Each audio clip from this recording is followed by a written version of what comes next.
ये है आवाज न्यूज नेटवर्क और आप देख रहे हैं आवाज भारतवर्ष।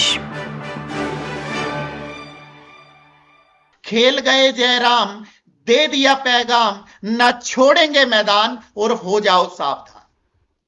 दरअसल जयराम ठाकुर जब मंडी में अपने आप को घिरता हुआ देखते हैं तो उसके बाद मंडी से ही जुड़े राज्य कांगड़ा का रुख करते हैं और कांगड़ा में सबसे पहले भाजपा की राजनीति के भीषम पितामह शांता कुमार के घर जाते हैं। बंद कमरे में गुफ्तगू होती है और उस गुफ्तगू में हमारे सूत्र साफ तौर पर यह बता रहे हैं कि बहुत कुछ ऐसी चर्चा हुई है जो बंद कमरों के अंदर ही रहती है, लेकिन अपनी तरफ से बहुत सारे ऐसे संदेश दे जाती है जहां पर जयराम ठाकुर के लिए यह दौरा बहुत ही महत्वपूर्ण साबित होता है। उसके बाद जयराम ठाकुर धर्मशाला में रुख करते हैं, रन फॉर यूनिटी में भी भाग लेते हैं, बल्कि वहां भाग ही नहीं लेते। सुधीर शर्मा भारतीय जनता पार्टी के नए पावर सेंटर के घर में जाकर के वहां पे सरदार वल्लभ भाई पटेल जी की जयंती पर न केवल श्रद्धांजलि श्रद्धा सुमन अर्पित करते हैं, बल्कि कांगड़ा की राजनीति के जितने भी दिग्गज लोग हैं, जितने दिग्गज राजनीतिज्ञ हैं, उनके साथ इस तरीके से शरीक होते हैं, शामिल होते हैं उनके कार्यक्रम में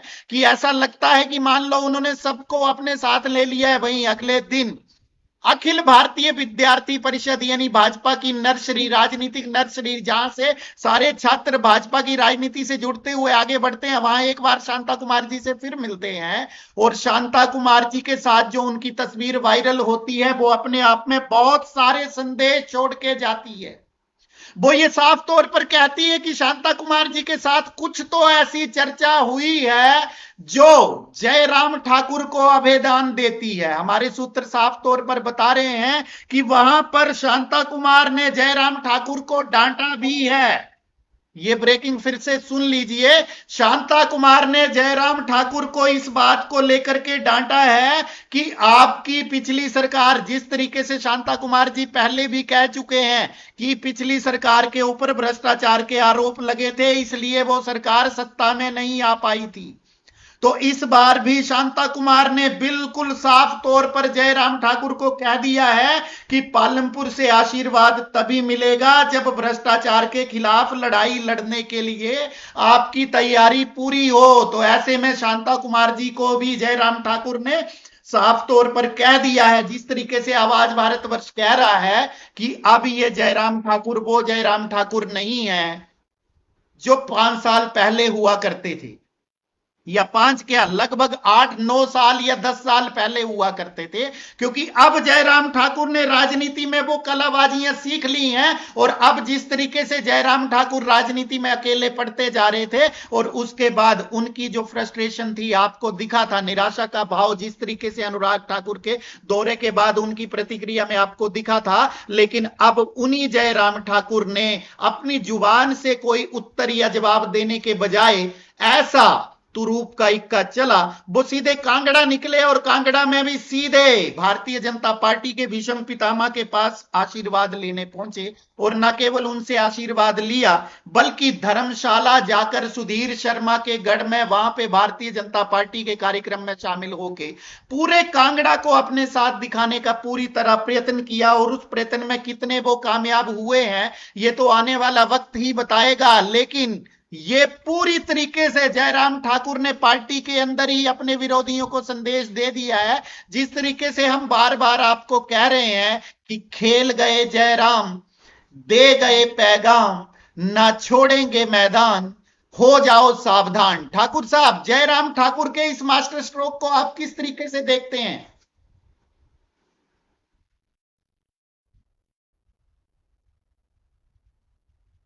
जी,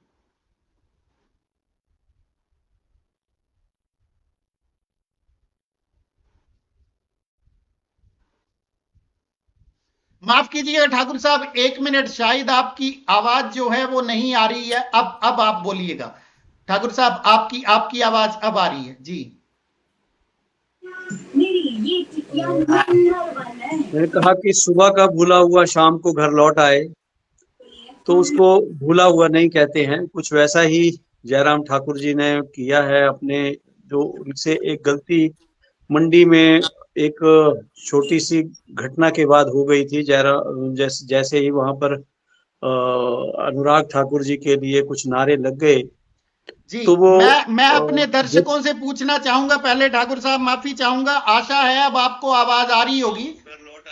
जी जी जी, बिल्कुल हमारे पास आवाज आ रही है, क्योंकि बीच में शायद आपके यहाँ टीवी चल रहा था, जिसमें जब फुटेज चल रही थी तो सीरियल की आवाज आ रही थी, इसलिए टेक्निकल टीम ने जो है वो आवाज म्यूट की थी, बट उस म्यूट की वजह से फिर आपकी जो है वो प्रतिक्रिया नहीं आई होगी, उसके लिए हम माफी चाहते हैं। लेकिन अब आपकी आवाज प्रॉपर आ रही है, तो कृपया आप बोलिएगा ठाकुर साहब। जी, जिस तरह कहते हैं ना कि सुबह का भूला हुआ शाम को घर लौट आए, तो उसको भूला हुआ नहीं कहते। ठीक वैसे ही जयराम ठाकुर थोड़े से पटरी से उतरने के बाद फिर से वो पटरी की लौटने की कवायद उन्होंने शुरू कर दी है। जी मंडी में जिस तरह अनुराग ठाकुर का दौरा हुआ और उसमें उनके पक्ष में लोगों ने, कुछ युवाओं ने नारे लगा दिए जी कि प्रदेश का नेता कैसा हो, जयराम अनुराग ठाकुर जैसा हो, तो उसकी प्रतिक्रिया स्वरूप जो उन्होंने दूसरे तीसरे दिन कार्यक्रम किया और कुछ बड़े तल्ख उन्होंने शब्द इस्तेमाल कर दिए, जी उससे बाद शायद उनको एहसास हो गया है, और हमने भी वो कार्यक्रम किए थे इसके ऊपर, जी तो शायद उन्होंने हमारे कार्यक्रम देखा या उन्हें अपनी ही भूल का एहसास हो गया कि कहीं ना कहीं जो है वो अ, जो ये हमारी ओर से कुछ ना कुछ चूक हुई है, तो उसका उन्होंने भूल सुधार करते हुए, उनको ये पता है कि कांगड़ा से जो है वो सत्ता का रास्ता कांगड़ा से ही निकलेगा, बिल्कुल तो उन्होंने जो सबसे बड़े जिला कांगड़ा की ओर रुख किया, और आते हुए सबसे पहले उन्होंने जो राजनीति के भीष्म पितामह, जी भाजपा के भीष्म पितामह, उनका आशीर्वाद लिया, और उसके बाद फिर जिला के दूसरे पंडित जी, जी जी बिल्कुल तो मंडी के ठाकुर जो हैं वो पंडितों का आशीर्वाद लेने निकले हैं, तो उन्होंने पहले एक पंडित को मनाया, फिर दूसरे पंडित की वहां पहुंच गए, जी और वहां पर जो रन फॉर यूनिटी जी जी ओकेजन भी बहुत बढ़िया था, तो उन्होंने इस ओकेजन के बहाने अपने मित्रों को भी यूनाइट करने का प्रयास किया। बिल्कुल बिल्कुल बिल्कुल बिल्कुल और कार्यक्रम में आप देखेंगे कि वहाँ सरवीन चौधरी भी थी, वहाँ विपिन परमार भी थे, वहाँ पर अ, अ, अरुण कुका भी थे, बिल्कुल पवन काजल थे, और बिल्कुल सरवीन चौधरी भी वहाँ पर दिखाई दी कार्यक्रम में। जी तो ये पूरे आप कह सकते हैं कि आप वो जो कांगड़ा संगठनात्मक जिला है उसका ही वो कार्यक्रम बन गया, और उसमें सभी लोग मौजूद थे, लेकिन उसके बाद भी जयराम ठाकुर वहां पर रात को रुके हैं, तो वहां सुधीर शर्मा के घर पे जो हमारी सूचना है उसके अनुसार जी एक डिनर डिप्लोमेसी हुई, बिल्कुल और उसमें वो सारे जो वो पुराने उनके साथी रहे हैं विधानसभा में, उन सबको वहां पे आमंत्रित किया गया, और सूचना तो यहाँ तक है कि हमीरपुर विधानसभा, हमीरपुर पार्लियामेंट्री के भी बिल्कुल जो उनके सहयोगी रहे हैं जी उनको भी उस मीटिंग में वहां पर बुलाया गया, वो और उसके डिनर के समय सूत्र बता रहे हैं वो मौजूद थे वहां पे। बिल्कुल वो जो डिनर डिप्लोमेसी हुई है उसमें एक नई राजनीति वहां पर जन्म ली है, और वहां पर ये कह सकते हैं कि जयराम ठाकुर ने अपने बिखरे हुए कुनबे को संभाला है, और वहां पर विचार विमर्श किया है कि आगे की जो लड़ाई है उसको कैसे लड़ा जाए, ताकि जो प्रदेश में फिर से जयराम ठाकुर के नेतृत्व में ही अगला चुनाव लड़ा जाए, जी इसके लिए जो है वो पार्टी आला कमान को अ, एक मजबूर कर दिया जाए, ये जी दिखाकर कि जनमत तो जयराम ठाकुर के साथ है। बिल्कुल बिल्कुल भानु भाई, क्या लगता है आवाज भारतवर्ष को ज्यादा ही सीरियस ले रहे हैं जयराम ठाकुर? और जिस तरीके से हमने टोका था उसला का असर होता हुआ दिखाई दिया है, क्योंकि मैंने साफ तौर पर मैं कह रहा हूं, अपने दर्शकों को कह रहा हूं कि मुझे पहली बार काफी समय के बाद जयराम ठाकुर एक मैच्योर्ड राजनीतिज्ञ की तरह नजर आए हैं। आपकी पहली प्रतिक्रिया, खेल गए जयराम, दे दिया पैगाम, न छोड़ेंगे मैदान, हो जाओगे सावधान, इसके ऊपर।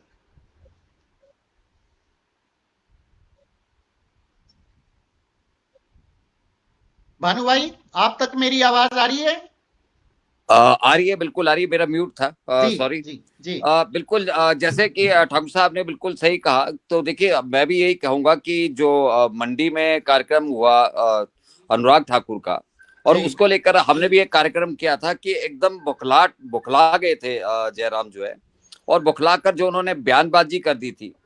तो उनको बाद में लगा, क्योंकि उन्होंने कार्यक्रम कहीं ना कहीं तो आप जरूर देखा होगा, और मुझे लग रहा है कि उन्होंने हमारी बातों को सीरियस भी लिया होगा, जी क्योंकि ऐसी कोई आवश्यकता नहीं थी। जहां वो अनुराग ठाकुर को घेर रहे थे, तो घेरते घेरते वो राष्ट्रीय अध्यक्ष को भी घेर लिया था उन्होंने। बिल्कुल तो बिल्कुल उसका उनको सीधा सीधे तौर पे नुकसान तो हो रहा था। जी देर आए दुरुस्त आए, लेकिन उनके समझ में तो आ गया कि कहीं ना कहीं मुझसे गलती हो गई है। जी और उनको समझ में तो आया। और देखिए, उनके ऊपर पहले भी जो है शांता कुमार जी आरोप लगा चुके थे। उन्होंने तो सीधा अपने लेख में ही उनके ऊपर आरोप लगा दिया था कि भ्रष्टाचार तो आपकी सरकार के समय में भी हुआ है। तो बिल्कुल ऐसे में कहीं ना कहीं उन्होंने बातों को बिल्कुल गंभीरता से लिया। कार्यक्रम हमने 2-3 कार्यक्रम किए थे, जिसमें ठाकुर साहब भी खुलकर बोले थे। तो उनको एहसास हुआ कहीं ना कहीं। उन्होंने उसके बाद जो है अपना एक दौरा बनाया, जी और वो सीधा सीधा सीधा सबसे पहले जो है भाजपा के जो है, बिल्कुल आप विषम पितामह ही कहेंगे, शांता बिल्कुल कुमार जी के घर पहुंचे हैं। जी और जब उनके उनसे मिले, तो उससे जो है राजनीतिक समीकरण जो है कुछ और ही इशारा कर रहे हैं, क्योंकि बिल्कुल राजनीतिक समीकरण तो एकदम बदल गए जैसे ही उनसे मुलाकात हुई है। जी जी तो कहीं ना कहीं उनसे मुलाकात से उनको अभय दान तो मिलेगा ही मिलेगा। जी ये तो बात मान के चलिए कि कहीं ना कहीं उनको देखिए डांट भी पड़ी है। डांट टपट तो होनी थी, क्योंकि जब बुजुर्ग बोलता है उनको गंभीरता से सुनना भी पड़ता है। तो बिल्कुल उन्होंने बिल्कुल अपने जो भी उनके मन में था, उन्होंने उनको बताया भी कि कहाँ कहाँ तुम्हारी गलतियां रही है, और बिल्कुल उनको बिल्कुल सही गाइडलाइन भी किया होगा। क्योंकि शांता कुमार एक खुले विचारों के व्यक्ति हैं, और वो खुलकर बोलते हैं। जो भी है वो कोई वो लाल लपट में नहीं रखते हैं, सीधे तौर पर बोल देते हैं। और बिल्कुल ठाकुर बिल्कुल साहब ज्यादा विस्तृत बता सकते हैं, क्योंकि उन्होंने काफी उनके साथ रहकर रिपोर्टिंग भी करी है। तो उनके नेचर इनको ज्यादा पता है। मैं तो उनको लेखों में ज्यादा पढ़ता रहता हूँ, जी जी और जी मैंने तो उनकी जो कवरेज भी है थोड़ी कम करी है, क्योंकि हमारे इलाके से इनका थोड़ा कम गुजरना होता था।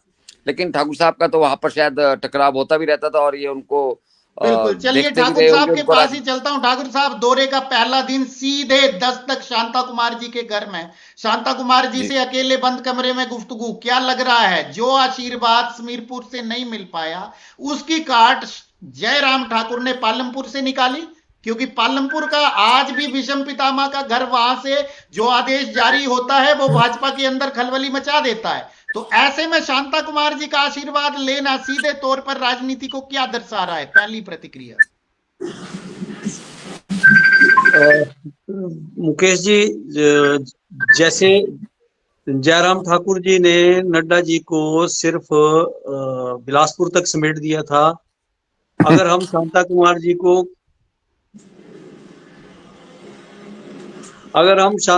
जी को भी कांगड़ा तक ही समेट कर रख देंगे, तो हम भी जयराम ठाकुर जी की तरह ही भूल कर रहे हैं। बिल्कुल बिल्कुल बिल्कुल बिल्कुल बिल्कुल जाहिर तौर पर जी। शांता कुमार जी को चाहने वाला प्रदेश में एक बहुत बड़ा वर्ग है, और उनकी बात का जो है वो विरोधी भी जो है वो उनकी बात के कायल हैं, और कायल है। उनकी फैन फॉलोइंग में वो भी शामिल है। बिल्कुल बेशक बेशक वो उनकी आलोचना भी करते हैं, लेकिन जो शांता कुमार कहते हैं उसको वो खुले दिल से दाद भी देते हैं। बिल्कुल बिल्कुल और आजकल जो प्रदेश में विषम परिस्थितियां बनी हुई हैं, तो कहीं ना कहीं उनको ये लगता है कि अगर जो लोग शांता कुमार की सलाह पर चलेंगे, वो प्रदेश को पटरी पर लाने में कामयाब होंगे। जी तो क्योंकि शांता कुमार, अपने समय में जिन लोगों ने देखा हुआ है, शांता कुमार कठोर आर्थिक अनुशासन के पक्षधर रहे हैं, और उन्होंने कठोर आर्थिक अनुशासन जो है वो अपनी सरकार के समय में पालन करके भी दिखाया था। बिल्कुल तो इसीलिए वो जब भी सुक्खू कोई कड़ा फैसला लेते हैं, तो आप देखते हैं कि लोगों की प्रतिक्रिया कुछ और होती है, लेकिन शांता कुमार उसके विपरीत सुखविंदर सिंह सुक्खू की तारीफ करते हैं, क्योंकि बिल्कुल बिल्कुल उनको ये पता है कि प्रदेश के मौजूदा हालात में अगर इसकी प्रदेश को पटरी पर चलाए रखना है तो आर्थिक संसाधन जुटाने ही पड़ेंगे। और आर्थिक संसाधन कड़े फैसलों से ही जुटाए जाते हैं। बिल्कुल बिल्कुल। उसके जी जी ठाकुर साहब, आप अपनी बात पूरी कीजिएगा, फिर मैं अगले प्रश्न पे आता हूँ। इसलिए हम बात कर रहे थे जयराम ठाकुर जी की, तो उनको भी ये लगा होगा कि कांगड़ा का द्वार या प्रदेश में जो उनकी एक गलती से जो उन्होंने अपने लिए आ बैल मुझे मार वाली स्थिति पैदा कर ली है, तो उसके लिए सबसे पहले उनको भीष्म पितामह का आशीर्वाद लेना जरूरी होगा, क्योंकि उन्होंने भी प्रत्यक्ष रूप से एक निशाना साधा था कि जयराम ठाकुर की सरकार में भ्रष्टाचारी मंत्री थे, उनको हटाना चाहिए था, लेकिन उन्होंने नहीं हटाया, उन्होंने कंटिन्यू रखा। ये उनकी बड़ी गलती है। तो इसलिए उनको ये लगा होगा कि सबसे पहले उनको जो है वो शांता कुमार जी के जो शस्त्र अस्त्र हैं उनको वहां पर शांत करना पड़ेगा, ताकि उनका दोबारा वो संधान ना करें। बिल्कुल। और जो गलतियां हुई हैं उनको वहां जाकर मान लें, ताकि जो भविष्य में है और उसका वचन दें कि अगर भविष्य में लोगों ने मौका दिया तो ये गलतियां दोबारा नहीं होंगी। बिल्कुल बिल्कुल, बहुत बड़ी बात। और इसलिए शायद बंद कमरे में दोनों नेताओं के बीच शायद यही बात हुई होगी। कुछ गिले हुए होंगे, कुछ शिकवे हुए होंगे, कुछ शिकायतें हुई होंगी, और उसके बाद एक आशीर्वाद मिल गया होगा। बिल्कुल कि जाओ बच्चा मैदान खुला है, ऐश करो। बहुत बड़ी बात। क्योंकि ठाकुर साहब उससे अगले दिन जब एबीवीपी वाला कार्यक्रम हुआ था, उससे अगले दिन हुआ, मुझे लग रहा है 1 तारीख को हुआ, शायद 1 नवंबर। तो उसमें जिस तरीके की तस्वीरें जयराम ठाकुर और शांता कुमार जी की आई, वो निश्चित तौर पर बहुत पॉजिटिव वाइब थी। यहाँ पर हालांकि मैं एक बात जो है, वो हमारे दर्शक हैं जोनी शर्मा जी, वो कह रहे हैं कि अमित अनिल चंद्र शाह किसी जयराम को नहीं जानता। तो मैं एक तौर पर आपको साफ स्पष्ट यहाँ जोनी शर्मा जी को कहना चाहता हूं, सबसे पहले तो आपका बहुत बहुत स्वागत है, लेकिन मैं आपकी इस टिप्पणी को आपको खुद बता देता हूं। अनिल चंद्र शाह, आप अमित अनिल चंद्र शाह जी की जो बात कर रहे हैं, वो जयराम ठाकुर को नहीं जानते होते तो जयराम ठाकुर मुख्यमंत्री नहीं होते, पहली बात। दूसरी बात, अमित अनिल चंद्र शाह जयराम ठाकुर को भी बहुत करीबी से जानते हैं और साथ ही शांता कुमार को भी बहुत करीबी से जानते हैं। और अगर शांता कुमार को भी नहीं जानते होते तो माफ कीजिएगा, राजीव भारद्वाज आपके कांगड़ा के सांसद नहीं होते। आप मेरी शब्दों को गहराई को सुनिएगा, क्योंकि मैं अंदर के सिस्टम को बहुत तरीके से जानता हूं और मुझे पता है पर्दे के पीछे क्या क्या खेल कैसे रचे जाते हैं। तो कृपया आप इस तरीके से भारतीय जनता पार्टी के शीर्ष नेतृत्व को निशाने पे ना लें। अगर आपको जानकारी ना हो तो मेरा फोन नंबर अवेलेबल है, उस पर फोन कीजिएगा, मैं आपको अंदर के सिस्टम को समझाऊंगा, फिर आपको समझ आएगा। तो ऐसी टिप्पणी ना करें। आप अमित शाह को अभी नहीं जानते तो पहले उनको जानने का प्रयास कीजिएगा, और यकीन मानिए वर्षों लग जाएंगे तो भी नहीं जान पाएंगे। खैर, बहरहाल आगे वाली बात पे आगे बढ़ते हैं। ठाकुर साहब, जिस तरीके की ये डिप्लोमेसी हुई, आप इतना तो मान रहे हैं ना कि जयराम ठाकुर ने बहुत बड़ा सबक अपनी गलती से ले लिया है, और अब आने वाले समय में जयराम ठाकुर एक सदे हुए राजनीतिक खिलाड़ी की तरह आगे बढ़ेंगे, और जिस तरीके से वो अकेले पढ़ रहे थे राजनीति में, अब उन्होंने अपना कुनबा साथ में जोड़ लिया है। जी मुकेश जी, मैंने तो पहले ही कहा कि जो गलतियों से सबक सीखते हैं वही आगे बढ़ते हैं। बिल्कुल बिल्कुल। अगर एक गलती कहीं हो गई थी तो उसका निष्पादन जो है वो तुरंत कर लिया जाए, तो उससे जो है वो नुकसान आप कह सकते हैं जिसको बोलते हैं डैमेज कंट्रोल। जी, डैमेज कंट्रोल, यस। वो नियंत्रण हो जाता है। राजनीति की भाषा में अपनी समस्याओं का जितनी जल्दी समाधान कर लिया जाए वो उतना ही बेहतर होता है, बशर्ते समस्याओं को लटकाने के। बिल्कुल बिल्कुल बिल्कुल।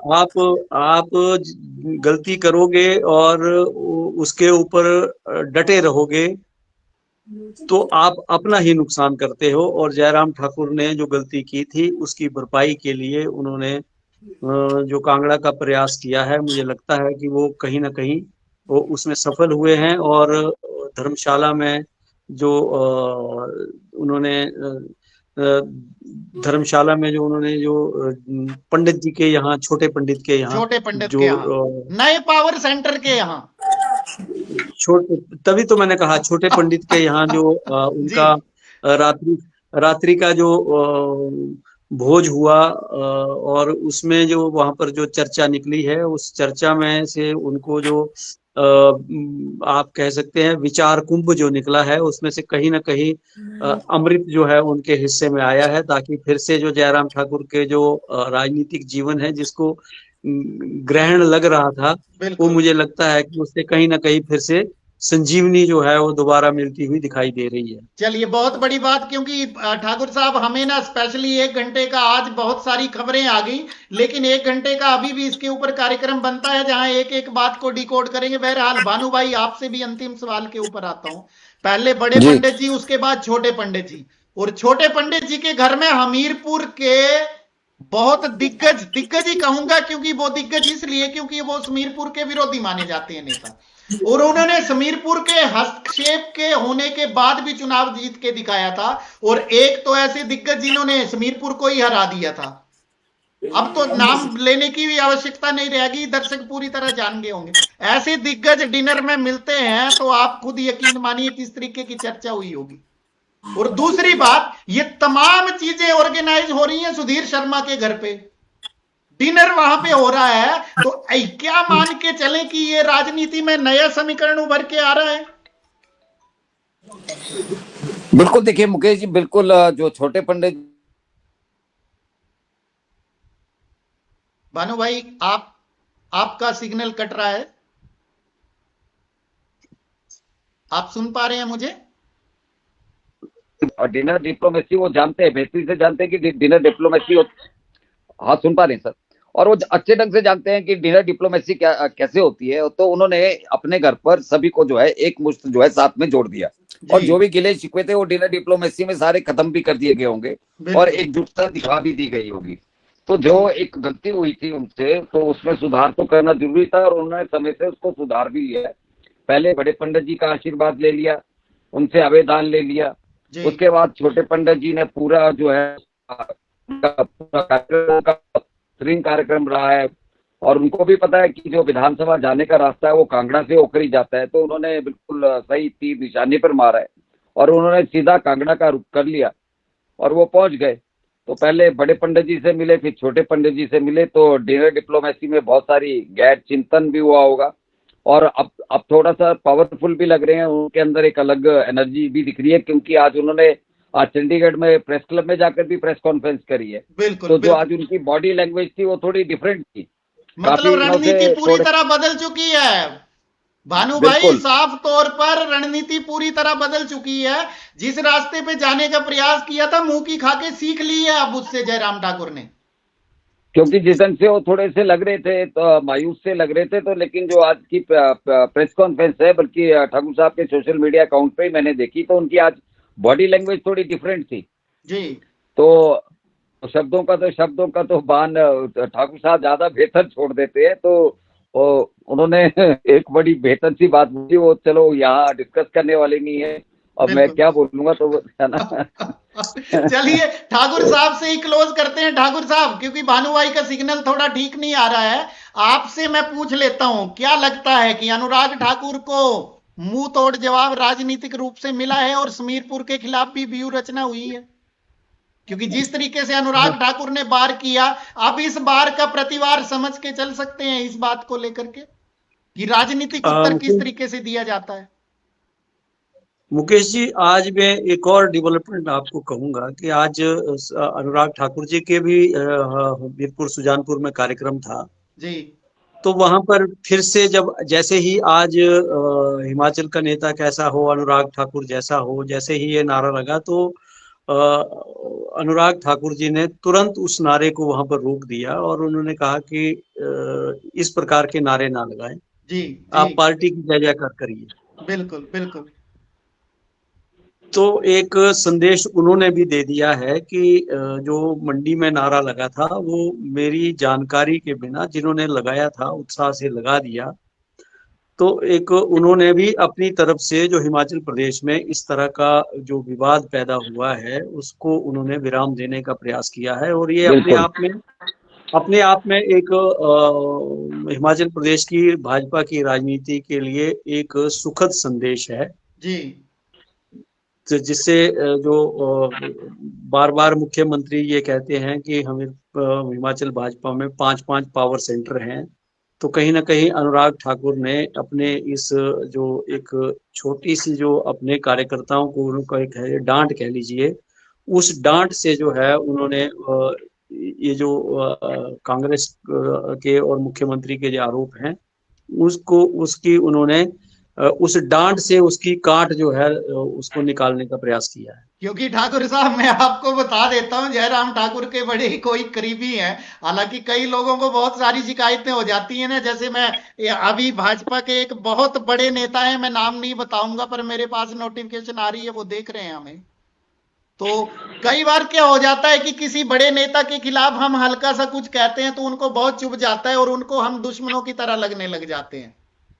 लेकिन जब जयराम ठाकुर जी के ही उस विशेष प्रिय मित्र से मेरी बात हुई थी तो उन्होंने मुझसे ये बात कही थी, और इतना उन्होंने कह दिया था कि हमने पार्टी हाईकमान तक भी ये बात पहुंचाई है कि इस तरीके के नारे लगा करके जो है वो अच्छा संदेश नहीं जा रहा है। तो हो सकता है कि अनुराग ठाकुर को भी निर्देशित किया गया हो पार्टी की तरफ से कि इस तरीके के नारे लगना जो है वो पार्टी में जब एकता दिखानी है, ऐसे में अगर आप खुद ही गुटों में बंटे हुए नजर आएंगे तो फिर सामने वाले से क्या लड़ेंगे।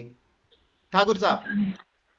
मुकेश जी, आप खुद जानते हैं कि भारतीय जनता पार्टी एक पब्लिक लिमिटेड कंपनी की तरह काम करती है, और यहाँ पर जो शिकायतें आती हैं जी उसका कस्टमर केयर की तरफ तुरंत जो है वो निदान होता है।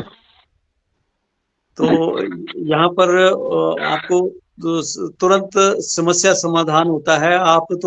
आप कह सकते हैं कि इसके लिए जो भारतीय जनता पार्टी में सिस्टम है, सुझाव के लिए 1 दबाएं, शिकायत के लिए 2 दबाएं, तो जी तो इसलिए वहां पर जो 2 दबाकर है वो शिकायत थी, तो 2 दबाकर जो है वो तुरंत उसकी कार्रवाई हो गई है। कार्यवाही हुई है और निर्देश संदेश साफ तौर पर पहुंच गया है, मतलब अनुराग के पास भी। बिल्कुल, मुझे लगता है कि जिस तरह की जो भावभंगिमा दोनों नेताओं की रही है, तो उससे ये लगता है कि वहां पर केवल ये कहा गया है कि आप भारतीय जनता पार्टी के जो कार्यक्रम हैं उनको आगे बढ़ाइए और इसी में आप सबकी भलाई है।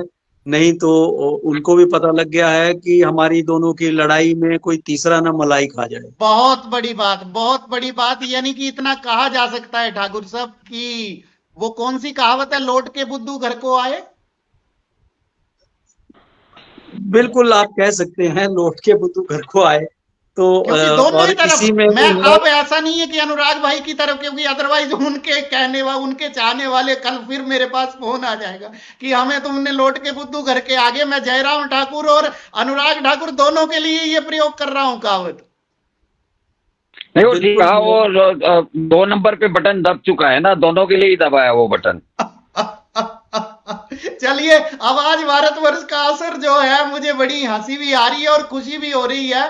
चलो अभी क्योंकि हम नए नए हैं, बहुत सारी पब्लिक हमें एक साथ लाखों तो नहीं देख पाती, लेकिन इतनी खुशी की बात है ठाकुर साहब, बधाई हो आपको। तमाम बड़े नेता देख रहे हैं और ना केवल देख रहे हैं बल्कि सबक भी सीख रहे हैं, और उसका असर हमें अब साफ तौर पर दिखने लगा है। यानी कि हमारा कहीं ना कहीं कार्यक्रम जो है वो अपने आप में कामयाब हो रहा है, और इसका सीधा सीधा आप दोनों की कामयाबी का सेहरा आप दोनों के सर पे बनता है, और इसके लिए साधुवाद उन तमाम नेताओं को आपको देना चाहिए। मुझे लगता है आपके पास फोन, क्योंकि मेरे पास आ रहे हैं, तो आपके पास भी निश्चित तौर पर पहुंच रहे होंगे। और सुक्खू जी के लिए भी धन्यवाद, उनकी तरफ से भी संदेश हमारी तरफ पहुंच गया है। लेकिन आवाज भारतवर्ष एक ही बात आपको साफ तौर पर बताना चाहता है कि अच्छा करोगे, अच्छा बोलेंगे, लेकिन आपकी जहां भी गलत दिखोगे तो टोकने, रोकने और झोंकने में कोई कसर भी नहीं छोड़ेंगे।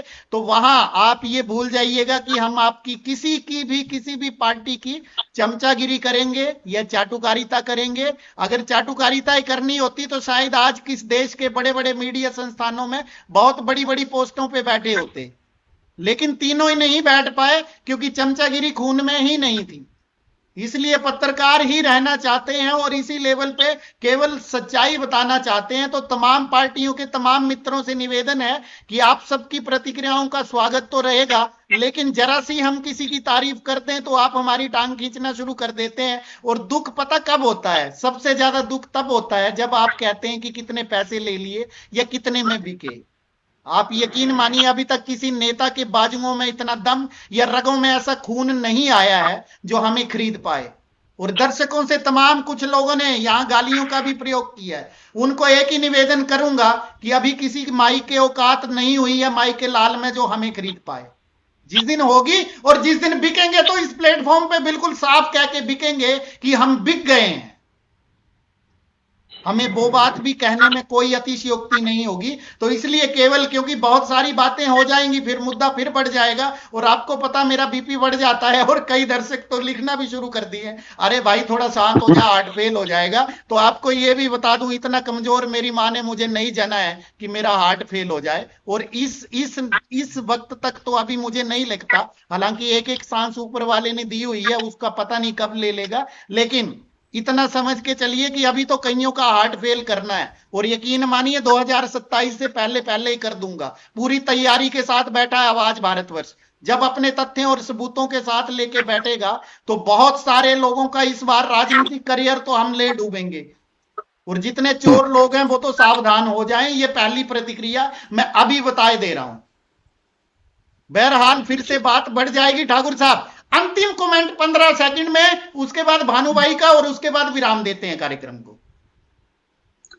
एक महत्वपूर्ण खबर और है आज कि आज जो हमने एक कहा था कि प्रदेश में जो है वो विधानसभा इसके पंचायतों के चुनाव लटक सकते हैं, तो चुनाव आयोग ने प्रक्रिया शुरू कर दी है जी। और पंचायती राज मंत्री हैं, उन्होंने कह दिया है कि एक जो नोटिफिकेशन हुई थी कि पंचायतों की रीऑर्गेनाइजेशन, तो उन्होंने आज इनकार कर दिया कि अब पंचायत कोई पंचायत हम नहीं बनाएंगे। पंचायत इसलिए नहीं बनाएंगे क्योंकि पैसे ही नहीं है। पैसे ही नहीं है। जी जी जी, उन्होंने साफ कह दिया, बोले गट्ठी देला तक चढ़ना रेला। बिल्कुल बिल्कुल। भानु भाई आपसे भी शिकायत है, आप ऊपरी हिमाचल की 8-10 जो लोकोक्तियां हैं, मुहावरे हैं, वो लिख के रखो और प्रयोग किया करो, क्योंकि ऊपर वाले दर्शकों की शिकायत आ रही है कि तुम दोनों कांगड़िए जो आपस में कांगड़ी में कर लेते हो, हमारी कोई कहावत नहीं आती है। हमारे ऊपर आवाज भारतवर्ष के ऊपर इलाकावाद की वो छाप नहीं लगनी चाहिए। कल से आप ऊपर की 2-4 लोकोक्तियां मुहावरे लिख के लाइएगा साहब। ठीक है सर जी। नहीं, मुहावरे लोकोक्तियों से क्या होता है कि एक बात जो है वो अलग संदेश जाता है उसका जी। तो इसलिए, और भाषा की सुंदरता भी बढ़ाते हैं। बिल्कुल बिल्कुल बिल्कुल। एक उन्होंने ये कह दिया कि कोई जिले नहीं, कोई पंचायत नहीं बनेगी जी। कि उन्होंने कहा कि केवल रोस्टर जो है उसको हम देख रहे हैं, नया बनेगा। और साथ में उन्होंने ये भी जोड़ा है कि जो और समय पर हम जो है वो चुनाव कराने का प्रयास करेंगे। साथ में उन्होंने ये भी जोड़ दिया कि फिलहाल डिजास्टर एक्ट भी लागू है। जी जी जी, बिल्कुल बिल्कुल। यानी कि खुद ही क्लैरिटी नहीं है किसी बात की। फिल इन द ब्लैंक्स ही नहीं भरे जा रहे हैं। उन्होंने जलेबी सी घुमा दी कि चुनाव आयोग जो है निष्पक्ष है, वो अपना काम कर रहा है समय पर, सरकार अपना काम कर रही है। क्योंकि जो नोटिफिकेशन चुनाव आयोग ने जारी की है तो उससे ये लगता है कि उन्होंने चुनाव प्रक्रिया शुरू कर दी है जी। सरकार जो है वो अभी तक ये कह रही है कि अभी तक हमारी जो वार्ड बंदी है उसमें कुछ ऑब्जेक्शंस हैं, वो हम उनको पूरा कर रहे हैं और उसमें कुछ समय लगेगा। 90% कार्य पूरा हो गया है। साथ में रोस्टर की बात कही है उन्होंने। तो इस प्रकार जो है वो और साथ में डिजास्टर एक्ट भी जोड़ रहे हैं। तो कहीं ना कहीं अंत में वो डिजास्टर एक्ट लग जाता है कि भाई ये भी लगा हुआ है साथ में। बिल्कुल, उन्होंने बिल्कुल सीधी सी बात जो है चुनावों को लेकर वो जलेबी की तरह कही है। बहुत बड़ी बात। भानु भाई वो जो ड्रेस सिलाई वो जो ड्रेस सिलाई भी है ना, वो आगे ही काम आनी है, वो बिल्कुल अभी रख दी अटैची में, वो नई नहीं बनानी पड़ेगी, वो अभी वाली चल पड़ेगी। बिल्कुल बस आप समझ, वही काम हो रहा है ये।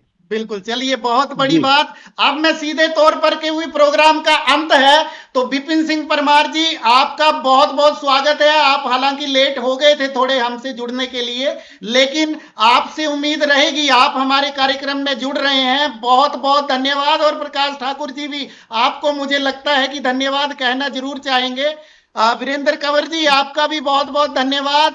आप लोग तमाम अपना प्यार, सहयोग, आशीर्वाद हमें देते रहें, और अगर आपको भी लगे कहीं हम मुद्दे से भटक रहे हैं तो आप भी टोक सकते हैं। हमारे दर्शक तो कैसी कैसी प्रतिक्रियाएं दे देते हैं, हमें तनिक भी बुरा नहीं लगता। हाँ, दुख जरूर होता है जब हमें बिके हुए कह देते हैं, बड़ा बुरा लगता है, खून भी उबाल मारता है। लेकिन आप जैसे वरिष्ठ, अगर कांग्रेस के भी 2-3 लोग हैं, उनको अगली बार जोड़ूंगा अपने साथ, उनके भी नाम लूंगा, क्योंकि वहां से आपत्ति आई थी हमारे पास कि कृपया नाम ना लिया कीजिए। लेकिन आप बड़े लोग, हमारे घर के लोग हैं। देखिए, हिमाचल है, सब हिमाचल वासी हैं। हमारे लिए बीजेपी कांग्रेस से ज्यादा हमारे अपने लोग हैं। और वो कहावत है कि पहाड़ी आपस में बेशक लड़ मर जाएंगे, एक दूसरे के कपड़े फाड़ देंगे, लेकिन जब भी हिमाचल की बात आएगी तो हम तमाम लोग हिमाचल के लिए जीते मरते हैं। आप अपने राजनीतिक क्षेत्र में आप अपना काम कीजिए, हमारी शुभकामनाएं, और सहयोग भी पूरा रहेगा। लेकिन कोई भी गलत दिखेगा तो हम टोकने से भी रुकेंगे नहीं। वहीं दूसरी तरफ तमाम दर्शकों से फिर से एक बार निवेदन कि आपके समक्ष हमारी स्क्रीन में, क्योंकि कार्यक्रम बहुत लंबा हो गया है, प्रकाश ठाकुर जी जुड़े हुए हैं, भानु वर्मा जी जुड़े हुए हैं, और सच्ची पत्रकारिता को अगर आप जिंदा रखना चाहते हैं तो कृपया इनके पेज को भी ना केवल लाइक करें, बल्कि इनके पेज पर लगने वाली रोज खबरों, क्योंकि आवाज भारतवर्ष 24 घंटे किस तरीके से हम आपके समक्ष जो है उपस्थित हो सकते हैं, इसी कारण व्यस्तता बहुत ज्यादा चल रही है। चैनल के और भी बहुत सारे टेक्निकल काम चल रहे हैं, इसलिए बहुत सारा ध्यान अभी हम नहीं दे पा रहे हैं। लेकिन आपसे ये वचन है हमारा, बहुत शीघ्र 24 घंटे का न्यूज चैनल लेकर के हम आपके समक्ष उपस्थित हो रहे हैं। और जितने भी तमाम बड़े नेता और तमाम मित्र हमारे पॉलिटिशियन हैं, इनको भी बता दूंगा कि आपकी भी टांग खींचने में जो है वो हम कसर नहीं रखेंगे। अभी हम 1-1.5 घंटे के लिए आते हैं और काफी लोगों को परेशानी हो गई हमसे। यकीन मानिए, जब 24 घंटे बैठ जाएंगे तो कई लोगों की तो छाती पे मूंग दल देंगे, किसी को अच्छा लगे चाहे बुरा लगे। लेकिन जो बोलेंगे सच बोलेंगे, और मुझे लगता है कि सकारात्मक रूप से तमाम हमारे राजनीतिज्ञ मित्र लेंगे इन सारी प्रतिक्रियाओं को। तो फिर से एक विनम्र निवेदन, भानु वर्मा और प्रकाश ठाकुर जी को फॉलो कीजिएगा। और जयराम ठाकुर जी का एपिसोड ढंग से चर्चा नहीं हो पाई, मैं अपनी टीम को कहूंगा कि एक स्पेशली एपिसोड जो है वो जयराम ठाकुर जी के ऊपर जो है वो बना करके वो ऑन एयर कर देंगे। प्रयास करते हैं कल शाम तक आपको वो अवेलेबल हो जाएगा। और जाते जाते फिर से आवाज भारतवर्ष की तरफ से निवेदन कि अगर आपको हमारे चैनल का कंटेंट पसंद आ रहा है तो कृपया हमारे चैनल को सब्सक्राइब करें, बगल में लगे बेल नोटिफिकेशन को दबाना ना भूलें अगर आप हमें यूट्यूब पे देख रहे हैं तो। वहीं अगर आप हमें फेसबुक पे देख रहे हैं तो कृपया हमारे चैनल को, हमारे पेज को फॉलो करना ना भूलें। आप सब हमारे साथ जुड़े, इसके लिए तहे दिल से, कृतज्ञ भाव से आप सबका बहुत बहुत धन्यवाद। अपना बहुत बहुत ख्याल रखिएगा। शुभ रात्रि, नमस्कार। अगर आप हमें YouTube पर देख रहे हैं तो हमारे चैनल को सब्सक्राइब करें और बेल आइकन को दबाना ना भूलें। अगर आप हमें Facebook पर देख रहे हैं तो कृपया हमें लाइक, शेयर और कमेंट करना ना भूलें।